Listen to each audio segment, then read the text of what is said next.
ಈಗ ರಾಜ್ಯ ರಾಜಕಾರಣದಲ್ಲಿ ಸಸ್ಪೆಂಡ್ ಸಮರ ಜೋರಾಗ್ತಾ ಇದೆ. ಇದೇ ವಿಚಾರ ರಾಜ್ಯದಲ್ಲಿ ಆಗ್ತಾ ಇರುವಂತಹ ಬೆಳವಣಿಗೆಗಳು ಕಾಂಗ್ರೆಸ್ನ ವರಿಷ್ಠರ ಟೆನ್ಷನ್ ಅನ್ನ ಜಾಸ್ತಿ ಮಾಡ್ತಾ ಇದೆ. ಕಾಲ್ತುಳಿತದ ಸುಳಿಗೆ ಸಿಲುಕಿದ್ದಾರೆ ಸಿಎಂ ಡಿಸಿಎಂ. High command shock. ಸದ್ಯದ ಸ್ಥಿತಿಯನ್ನ ನೋಡಿ ಇಬ್ಬರ ಭೇಟಿಗೆ ಸಮ್ಮತಿಸಿದೆ ಹೈಕಮಾಂಡ್ ಅನ್ನೋದು ಗೊತ್ತಾಗ್ತಾ ಇದೆ. ಜೂನ್ 12ಕ್ಕೆ ದೆಹಲಿಗೆ ಹೋಗಲು ನಿರ್ಧರಿಸಿದ್ದಾರಂತೆ ಮುಖ್ಯಮಂತ್ರಿಗಳು ಉಪಮುಖ್ಯಮಂತ್ರಿಗಳು. ಕಾಲ್ತುಳಿತದ ಬೆಳವಣಿಗೆಯ ಬಳಿಕ ಜೂನ್ 12ಕ್ಕೂ ಮೊದಲೇನೆ ಭೇಟಿಗೆ ಮನವಿ ಮಾಡಿಕೊಂಡಿದ್ದಾರೆ. ರಾಹುಲ್ ಮತ್ತು ಸೋನಿಯಾ ಭೇಟಿಗೆ ಸಮಯಾವಕಾಶವನ್ನು ಕೇಳಿದ್ದಾರೆ ಸಿಎಂ ಮತ್ತು ಡಿಸಿಎಂ. ಘಟನೆಯ ಸ್ಪಷ್ಟತೆಯನ್ನು ಕೊಡುವುದಕ್ಕೆ ಸಿಎಂ ಡಿಸಿಎಂಗೆ ಅನುಮತಿ ಸಿಕ್ಕಿಲ್ಲ ಅನ್ನೋದು ಗೊತ್ತಾಗ್ತಾ ಇದೆ. ಹೇಳಿಕೆಯಲ್ಲಿ ರಾಷ್ಟ್ರೀಯ ಮಟ್ಟದಲ್ಲಿ ಸುದ್ದಿ ಆಗಿದೆ. ಮತ್ತೊಮ್ಮೆ ಬೆಂಗಳೂರಿನ ಮಾನ ಹರಾಜಾಗಿದೆ. ಇಲ್ಲಿರೋದು ರಾಜ್ಯ ಸರ್ಕಾರ. ದೊಡ್ಡ ಮಟ್ಟದಲ್ಲಿ ಆಕ್ರೋಶ ವ್ಯಕ್ತವಾಗ್ತಾ ಇದೆ. ಬಿಜೆಪಿ ಇದನ್ನೇ ಅಸ್ತ್ರ ಮಾಡಿಕೊಂಡು ಆಡಳಿತ ಪಕ್ಷದ ವಿರುದ್ಧ ಮುಗಿಬೀಳ್ತಾ ಇದೆ. ಹೇಳಿ ಕೇಳಿ ಕಾಂಗ್ರೆಸ್ ಆಡಳಿತದಲ್ಲಿರುವಂತಹದ್ದು ಎರಡೇ ಸ್ಟೇಟು, ಒಂದು ಆಂಧ್ರ ಮತ್ತೊಂದು ಕರ್ನಾಟಕ. ಇವೆರಡನ್ನೂ ಕೂಡ ಈಸಿಯಾಗಿ ಹ್ಯಾಂಡಲ್ ಮಾಡಬೇಕು, ಯಾವುದೇ ರೀತಿಯ ಎಡವಟ್ಟುಗಳಾಗಬಾರ್ದು ಅನ್ನುವಂತಹ ನಿಟ್ಟಿನಲ್ಲೂ ಕೂಡ ಹೈಕಮಾಂಡ್ ನಾನಾ ರೀತಿಯ ಪ್ರಯತ್ನಗಳನ್ನು ಮಾಡ್ತಾನೇ ಇದೆ. ಹದ್ದಿನ ಕಣ್ಣನ್ನು ಕೂಡ ಇಟ್ಟಿದೆ. ಅದರ ನಡುವೆಯೂ ಕೂಡ ಈ ರೀತಿಯ ಎಡವಟ್ಟುಗಳು ರಾಷ್ಟ್ರೀಯ ಮಟ್ಟದಲ್ಲೂ ಕೂಡ ಕಾಂಗ್ರೆಸ್ಗೆ ಮುಜುಗರವನ್ನು ತರ್ತಾ ಇದೆ. ಹಾಗಾಗಿ ಈ ವಿಚಾರಕ್ಕೆ ಸಂಬಂಧಪಟ್ಟಂತೆ ಬ್ರೀಫ್ ಮಾಡೋದಕ್ಕೆ ಇಬ್ಬರು ನಾಯಕರುಗಳು ಸಮಯಾವಕಾಶವನ್ನು ಕೇಳಿದ್ದಾರೆ ಅನ್ನೋದು ಗೊತ್ತಾಗ್ತಾ ಇದೆ. ಹೊಡೆದಾಕಿ ಪಾಪ ತುಳಿದು ಮಾಡಿ ಎಲ್ಲ ಹೆಚ್ಚು ಕಮ್ಮಿ ಎಲ್ಲ ಆಗಿದೆ.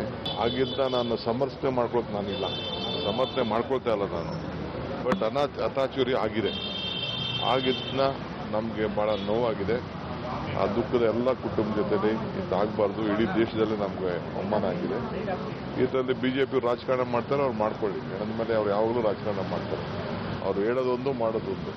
ಯಾರೊಬ್ಬ ಇದು ಕೊಟ್ಟಿದ್ದಿಲ್ವಾ, ಅವ್ರು ನಮ್ಮ ರಾಜ್ಯದವರಲ್ಲ, ಏನು ಸಿಗ್ಬೇಕಾಗಿತ್ತು, ಏನು ಸಂಭ್ರಮ ಬೇಕು ಅಂತ ಅವ್ರು ಬರೀ ದುಡ್ಡಿಗೆ ಮಾಡೋದು. IPL ಅವ್ರು ಬರೀ ದುಡ್ಡಿಗೆ ಮಾಡೋದು ಅಂತ ಅವ್ನು ಯಾರೋ CT ರವಿ ಅವತ್ತ ಸ್ಟೇಟ್ಮೆಂಟ್ ಮಾಡಿದ್ಲ್ವಾ. ತಿರ್ಗಾ ಬೆಳಗ್ಗೆ ಹೇಳ್ತಾರೆ ನಾವು ಕಣ್ಣು ತುಂಬ್ಕೋಬೇಕಾಯ್ತು, 10 ದಿನ ನೋಡ್ಕೋಬೇಕಾಯ್ತು, ನೀವು ನಮ್ಗೆ ಇದನ್ನ ಪ್ರೊಸಿಷನ್ಗೆ ಪರ್ಮಿಷನ್ ಕೊಡಬೇಕಾಯ್ತು ಅಂತೆಲ್ಲ ಮಾತಾಡ್ತಾರೆ.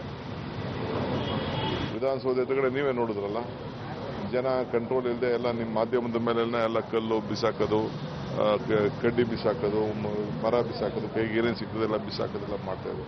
ಯಾರು ಕಂಟ್ರೋಲ್ ಮಾಡೋಕ್ಕಾಗ್ತದೆ? ನನಗೆ ಗೊತ್ತು, ನಾನು ಅದನ್ನು ಯಾರೋ ಗುರ್ತಿರ್ಲಿಲ್ಲ, ನನಗೆ ಗೊತ್ತಾಗಲಿಲ್ಲ ನನಗೆ. ಬಟ್ ನನಗೆ ಐ ಆಮ್ ವರೀಡ್ ಅಬೌಟ್ ಆ ಪಾಪ ಮಕ್ಕಳು, ಆ ಚಿಕ್ಕ ಮಕ್ಕಳು ಭಾಳ. ನಾನು ನೋಡಿದೆ ಅಂತ 15 ವರ್ಷ ಮಕ್ಕಳು ಎಲ್ಲ ಈ ರೀತಿ ಆಗಿದ್ದು. ಏನು 10 ಜನ ನಾನು ನೋಡಿದ್ದೀನಿ ನನ್ನ ಕಣ್ಣಲ್ಲೇ. ಅದನ್ನು ಯಾವ ಫ್ಯಾಮಿಲಿನೂ ಡೈಜೆಸ್ಟ್ ಮಾಡ್ಕೊಳ್ಳೋಕೆ ಸಾಧ್ಯ ಇಲ್ಲ.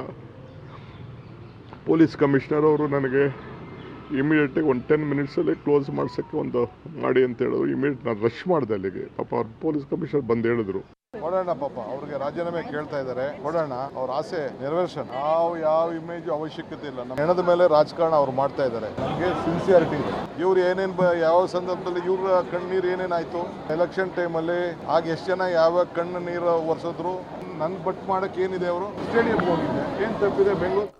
ಮತ್ತಷ್ಟು ಡೀಟೇಲ್ಸ್ ಕೊಡ್ತಾರೆ ಸುಖೇಶ್, ನೇರ ಸಂಪರ್ಕದಲ್ಲಿ ಜಾಯಿನ್ ಆಗಿದ್ದಾರೆ. ಸುಖೇಶ್, ರಾಷ್ಟ್ರೀಯ ಮಟ್ಟದಲ್ಲೂ ಕೂಡ ಕಾಂಗ್ರೆಸ್ಗೆ ಈ ಬೆಂಗಳೂರಿನಲ್ಲಾದಂತಹ ಘಟನೆ ಮುಜುಗರವನ್ನು ತಂದಿಟ್ಟಿರುವಂಥದ್ದು. ಹೈಕಮಾಂಡ್ ಸೂಚನೆಯ ಮೇರೆಗೆ ಗೋವಿಂದು ಅವರ ತಲೆದಂಡ ಆಗಿದೆ ಅನ್ನುವಂತಹ ಮಾತುಗಳು ಕೂಡ ಕೇಳಿ ಬರ್ತಾ ಇದೆ. ಇದರ ನಡುವೆ ಸಿಎಂ ಡಿಸಿಎಂ ಹೈಕಮಾಂಡ್ನ ಭೇಟಿ ಆಗಬೇಕು, ಈ ವಿಚಾರವನ್ನು ಬ್ರೀಫ್ ಮಾಡಬೇಕು ಅಂದರೂ ಸಮಯಾವಕಾಶವನ್ನು ಕೊಟ್ಟಿಲ್ಲ. ಅಂದರೆ ಏನು ಕಥೆ ಇದು ಅಂತ ಹೇಳಿ? ಪ್ರೇಮ್, ಪ್ರಮುಖವಾಗಿ 13ನೇ ತಾರೀಕು ಫೈನಾನ್ಸ್ ಕಮಿಷನ್ ಮೀಟಿಂಗ್ಗೆ ಮುಖ್ಯಮಂತ್ರಿಗಳು ದೆಹಲಿಗೆ ಹೋಗೋದಿತ್ತು. ಹಾಗಾಗಿ 12ನೇ ತಾರೀಕಿನಿಂದ ಹೋಗೋದು ಅನ್ನುವಂಥದ್ದು ಈಗಾಗಲೇ ಪೂರ್ವ ನಿಗದಿತವಾಗಿತ್ತು. ಅದೇ ರೀತಿಯಲ್ಲಿ ಸಹಜವಾಗಿ ಮುಖ್ಯಮಂತ್ರಿಗಳು ಹೋದಂಥ ಸಂದರ್ಭದಲ್ಲಿ ಕ್ಯಾಬಿನೆಟ್ ವಿಚಾರ ಅಥವಾ ಬೇರೆ ವಿಚಾರ ಚರ್ಚೆ ಆಗುತ್ತೆ ಅಂದರೆ ಸಹಜವಾಗಿ ಉಪಮುಖ್ಯಮಂತ್ರಿಗಳು ಕೂಡ ಆ ಸಂದರ್ಭದಲ್ಲಿ ಹೋಗಬೇಕಾಗಿರ್ತಾ ಇತ್ತು. ಅದು ಒಂದು ಭಾಗ. ಜೊತೆಗೆ MLC ವಿಚಾರ ಚರ್ಚೆ ಆಗಬೇಕಿತ್ತು. ಅದು ಈಗಾಗಲೇ ಶಿಫಾರಸ್ ಆಗಿರೋದ್ರಿಂದ ಅದನ್ನು ಹೊರತುಪಡಿಸಿ ಕ್ಯಾಬಿನೆಟ್ ವಿಚಾರಕ್ಕೆ ಚರ್ಚೆ ಇತ್ತು ಅನ್ನುವಂಥದ್ದು.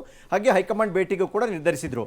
ಆದರೆ ಈ ಎಲ್ಲ ಘಟನೆಯ ನಂತರದಲ್ಲಿ AICC ಅಧ್ಯಕ್ಷರು ಕೂಡ ಗೃಹ ಸಚಿವರಿಗೆ ಕರೆ ಮಾಡಿದ್ರು ಅನ್ನುವಂಥದ್ದು, ಮತ್ತು ರಾಜ್ಯ ಕಾಂಗ್ರೆಸ್ ಉಸ್ತುವಾರಿ ನಿರಂತರವಾಗಿ CM ಜೊತೆ ಸಂಪರ್ಕದಲ್ಲಿದ್ರು ಅನ್ನುವಂಥ ಮಾಹಿತಿ ಕೂಡ ಬರ್ತಾ ಇರುವಂಥದ್ದು. ಹಾಗಾಗಿ ಇಷ್ಟು ದೊಡ್ಡ ಘಟನೆ ರಾಷ್ಟ್ರ ಮತ್ತು ಅಂತಾರಾಷ್ಟ್ರ ಮಟ್ಟದಲ್ಲಿ ಸರ್ಕಾರದ ವಿಚಾರ ಒಂದು ರೀತಿ ಮುಜುಗರಕ್ಕೆ ಸಿಲುಕಿದೆ ಅನ್ನುವಂಥ ಕಾರಣಕ್ಕಾಗಿ ಮೊದಲೇ ಹೈಕಮಾಂಡ್ ಭೇಟಿಯನ್ನು ಮಾಡುವಂಥದ್ದು, ಮತ್ತು ಏನು ನಡೀತು, ಮತ್ತು ಸರ್ಕಾರ ಯಾಕೆ ಅದಕ್ಕೆ ಸ್ಪಂದಿಸಿತ್ತು, ಮತ್ತು ಏನು ನಿರೀಕ್ಷೆ ಇತ್ತು, ಮತ್ತು ಏನು ಸಮಸ್ಯೆ ಆಯಿತು ಅನ್ನುವಂಥ ಒಂದಷ್ಟು ಸ್ಪಷ್ಟನೆಗಳನ್ನ ಕೊಡಬೇಕು, ಯಾಕಂದರೆ ಹೈಕಮಾಂಡ್ ಈ ವಿಚಾರದಲ್ಲಿ ತಪ್ಪು ತಿಳ್ಕೊಳ್ಬಾರ್ದು ಅಂತ ನಿರ್ಧಾರವಾಗಿ ಅದಕ್ಕೆ ಮುಂಚಿತವಾಗಿ ಸಮಾವಕಾಶ ಸಿಗುತ್ತಾ ಅನ್ನುವಂಥ ಸಮಯಾವಕಾಶವನ್ನು ಕೇಳುವಂಥ ಪ್ರಯತ್ನವನ್ನು ಸಿಎಂ ಮತ್ತು ಡಿ ಸಿ ಎಂ ಮಾಡಿದರೆ ಅನ್ನುವಂಥದ್ದು. ಆದರೆ ಇದಕ್ಕೆ ಹೈಕಮಾಂಡಿಂದ ಸ್ಪಂದನೆ ಸಿಕ್ಕಿಲ್ಲ. ಅಂದರೆ ತಕ್ಷಣಕ್ಕೆ ಆಯಿತು ಬನ್ನಿ, ಅದೇನು ಅದು ಇಷ್ಟು ದೊಡ್ಡ ಘಟನೆ ನಡೀತಲ್ಲ, ಸರ್ಕಾರಕ್ಕೆ ಮುಜುಗರ ಆಯ್ತಲ್ಲ, ಯಾಕೆ ಇದು ಅನ್ನುವಂಥ ಒಂದು ಸ್ಪಷ್ಟನೆ ಕೇಳಲಿಕ್ಕೆ ಹೈಕಮಾಂಡ್ ಕೂಡ ಮುಂದಾಗಿಲ್ಲ ಅನ್ನುವಂಥದ್ದು. ಬಹುಶಃ ಈ ಘಟನೆಯ ಗಂಭೀರತೆ ಏನಂತ ಹೈಕಮಾಂಡ್ ಕೂಡ ಸರ್ಕಾರದ ನಡೆಯುವ ವಿಚಾರದಲ್ಲಿ ಬೇಸರವನ್ನು ಹೊಂದಿದೆ ಅನ್ನುವಂಥದ್ದೇ ಈ ಬೆಳವಣಿಗೆ ಕಾರಣ ಅನ್ನುವಂಥ ಮಾಹಿತಿ ಕೂಡ ಕಾಂಗ್ರೆಸ್ ಪಾಳೆಯಿಂದ ಬರ್ತಾ ಇರುವಂಥದ್ದು. ಹಾಗಾಗಿ ತತ್ಕ್ಷಣಕ್ಕೆ ಹೈಕಮಾಂಡ್ಗೆ ಸಂಪೂರ್ಣ ವರದಿಯನ್ನು ನೀಡುವಂತಹ ಅಥವಾ ಹೋಗಿ ಪ್ರತ್ಯಕ್ಷವಾಗಿ ವರದಿ ನೀಡುವಂತಹ ಸಿಎಂ ಡಿ ಸಿ ಎಂ ಪ್ರಯತ್ನಕ್ಕೆ ಒಂದು ಯಶಸ್ಸು ಸಿಕ್ಕಿಲ್ಲ ಅನ್ನುವಂಥದ್ದು ಮತ್ತು ಹೈಕಮಾಂಡ್ ಬೇಸರ ಕೂಡ ಗೊಂಡಿದೆ ಅನ್ನುವಂಥದ್ದು ಕೂಡ ಇದರಿಂದ ಸ್ಪಷ್ಟವಾಗ್ತಿರುವಂಥದ್ದು. Prem, okay, thank you Sukhesh ತಮ್ಮೆಲ್ಲ ಮಾಹಿತಿಗಾಗಿ.